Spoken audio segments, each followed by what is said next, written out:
সারাদিনের নিউজ বৃত্তান্তে আপনাদের স্বাগত। আপনাদের সঙ্গে রয়েছে আমি অনিন্দিতা। দেশ থেকে রাজ্য, শহর থেকে গ্রাম, দিনের গুরুত্বপূর্ণ খবর নিয়ে শুরু করছি সারাদিনের নিউজ বৃত্তান্ত।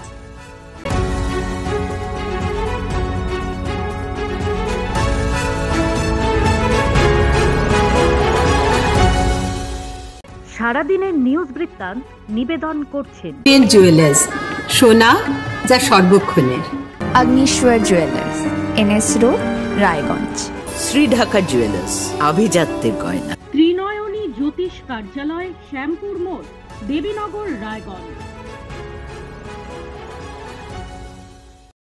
ভুয়া পুলিশ আধিকারিকের পরিচয় দিয়ে বিয়ে আর তারপরে শারীরিক ও মানসিকভাবে নির্যাতনের শিকার হলেন এক মহিলা। ঘটনায় চাঞ্চল্য ছড়িয়েছে রায়গঞ্জে। রায়গঞ্জ থানার মহিলার অভিযোগের ভিত্তিতে জিজ্ঞাসাবাদের জন্য ওই ব্যক্তিকে আটক করেছে পুলিশ। প্রাথমিকভাবে জানা যায় মালদার বাসিন্দা হৃদয় দেব বসাকের সঙ্গে 8 মাস আগে সামাজিক মাধ্যমে পরিচয় হয় রায়গঞ্জের টেনগরের বাসিন্দা শম্পা দাসের। পরিচয়ের 2 মাস পরে রেজিস্ট্রি করে বিয়ে করেন দুজন। কখনো উচ্চপদস্থ পুলিশ আধিকারিক, কখনো বা সাইবার ক্রাইম পুলিশ আধিকারিক বলে পরিচয় দেন তিনি। এরপর থেকে ওই ব্যক্তিকে তার কাজের বিষয়ে জিজ্ঞাসাবাদ করলে শুরু হয় অশান্তি। দিনের পর দিন বাড়তে থাকে অত্যাচারের মাত্রা। বুধবার রায়গঞ্জ থানায় অভিযোগ দায়ের করেন ওই মহিলার পরিবারের লোকজন। সেই অভিযোগের ভিত্তিতে বুধবার রাতে জিজ্ঞাসাবাদের জন্য ওই ব্যক্তিকে আটক করে রায়গঞ্জ থানার পুলিশ। রোগীদের সাথে দুর্ব্যবহার বন্ধ করা, রোগী দেখাতে অচিকিৎসক স্টাফদের দ্বারা রোগী দেখা বন্ধ করার সহ মোট 7 দফা দাবিতে হেমতাবাদের ব্লক স্বাস্থ্য আধিকারিক আনসারুল হককে স্মারকলিপি জমা দিল বিজেপি নেতৃত্ব। বৃহস্পতিবার দুপুরে এই কর্মসূচিটি অনুষ্ঠিত হয়। হেমতাবাদ সদর এলাকায় মিছিল করে বিজেপির প্রতিনিধিরা স্মারকলিপি জমা দেন। বিজেপির হেমতাবাদ মন্ডল সভাপতি বিপ্লব সরকার, বিজেপি নেত্রী সুপর্ণা ভট্টাচার্য, সৌমিতা সরকার সহ অন্যান্যরা উপস্থিত ছিলেন এই কর্মসূচিতে। রাস্তায় জমছে রায়গঞ্জ মেডিকেলের বর্জ্য জল, আর সে কারণেই রাস্তা আটকে বিক্ষোভ বাসিন্দাদের। আর এই বিক্ষোভের জেরে চরম সমস্যায় পড়লেন সাধারণ পথচারীরা। আটকে গেলেন একাধিক রোগী, এমনকি প্রসূতি রোগীদেরও পায়ে হেঁটে পার করতে হলো অবরোধ। ঘটনাটি ঘটেছে রায়গঞ্জের উকিলপাড়ার জীবনরেখা নার্সিংহোম সংলগ্ন এলাকায়। এলাকাবাসীর অভিযোগ, দীর্ঘদিন থেকে রায়গঞ্জ মেডিকেলের নিকাশি জলে রাস্তা ভরে উঠছে, ছড়াচ্ছে দুর্গন্ধ, বাড়ছে মশার উপদ্রব। বারবার কর্তৃপক্ষকে বলেও হচ্ছে না সুরাহা, তাই অগত্যা রাস্তা অবরোধ। অভিযোগ, ইতিমধ্যেই রায়গঞ্জ শহরে পুলিশ আধিকারিকের পরিচয় দিয়ে এক মহিলাকে বিয়ে ও তার উপর শারীরিক ও মানসিক নির্যাতনের অভিযোগে আটক করা হয়েছে এক ব্যক্তিকে। হৃদয় দেব বসাক নামে ওই ব্যক্তির বিরুদ্ধে এবার উঠল আর্থিক প্রতারণার অভিযোগ। জানা গিয়েছে ওই ব্যক্তি দীর্ঘদিন ধরে রায়গঞ্জ শহরের বিভিন্ন মানুষের কাছ থেকে চাকরি দেওয়ার নাম করে টাকা তুলত। বুধবার রাতে জিজ্ঞাসাবাদের জন্য ওই ব্যক্তিকে আটক করে রায়গঞ্জ থানার পুলিশ। প্রতিদিনের প্রতি মুহূর্তের খবরের আপডেট পেতে চোখ রাখুন নিউজ বৃত্তান্তের ফেসবুক পেজে। সাবস্ক্রাইব করুন নিউজ বৃত্তান্ত ইউটিউব চ্যানেলকে।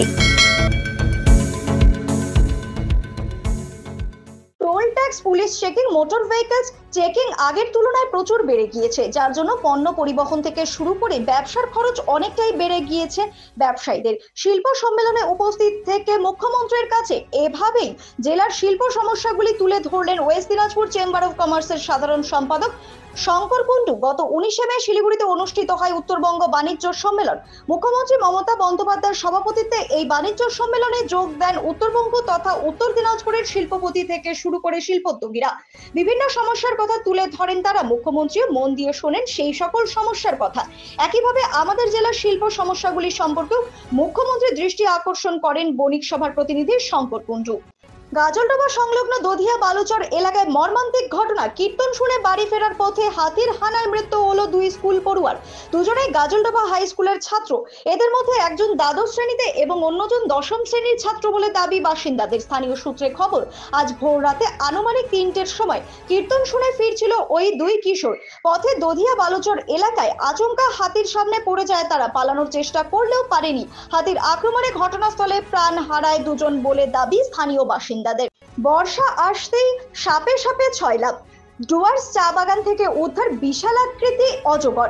বৃহস্পতিবার জলপাইগুড়ি জেলার মেডেলি থানার অন্তর্গত কিলকট চা বাগানের 33 নং সেকশনে চা পাতা তোলার কাজে গেলে শ্রমিকদের কানে আসে হিস হিস আওয়াজ। বন জঙ্গল বন্য প্রাণীদের সঙ্গে নিয়ে সহাবস্থান করে আসা আদিবাসী চা বাগান শ্রমিকদের বুঝতে অসুবিধা হয়নি চা গাছের আড়ালে রয়েছে কোনো বন্যজীব। দ্রুত খবর ছড়িয়ে পড়তেই ঘটনাস্থলে ছুটে আসে চা বাগান কর্তৃপক্ষ সহ এলাকার অন্যতম সর্প বিশেষজ্ঞ দিবস রায়।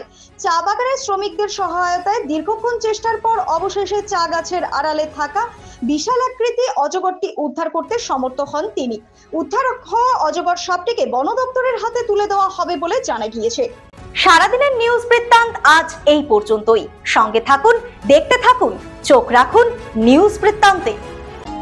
নিউজ বৃত্তান্ত, হলুদ নয়, স্বচ্ছ।